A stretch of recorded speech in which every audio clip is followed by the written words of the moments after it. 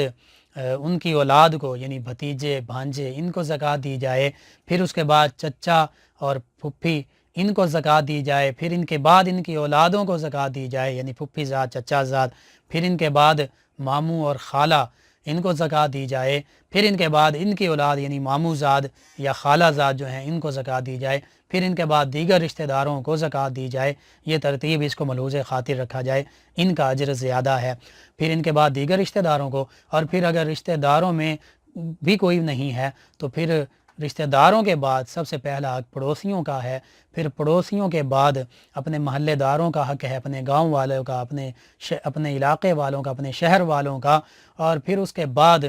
آپ جس کو چاہیں زکوٰۃ دیں، اور خصوصاً دینی مدارس کو، دین کے جو طالب علم ہیں ان کو بھی زکوٰۃ دی جا سکتی ہے، یہ بھی زکوٰۃ کے مستحق ہیں، حتیٰ کہ جو دین کا طالب علم ہے اور وہ کسی اور ذریعے سے کما بھی نہیں رہا، اس نے اپنے آپ کو دین ہی کے لیے وقف کر دیا ہے، تو وہ تو خود کہہ کر بھی زکوٰۃ کا مال لے سکتا ہے، اس کو بھی زکوٰۃ دی جا سکتی ہے۔ یعنی دینی ادارے جو ہیں ان کو بھی زکوٰۃ دی جا سکتی ہے، اور دینی طالب علم جو ہیں ان کو زکوٰۃ کے پیسے سے ان کو زکوٰۃ دے دیں تاکہ وہ اپنے زکوٰۃ کے پیسے سے اپنی کتابیں خرید لیں، اپنے دیگر معاملات جو ہیں وہ پورے کر لیں۔ تو یہ وہ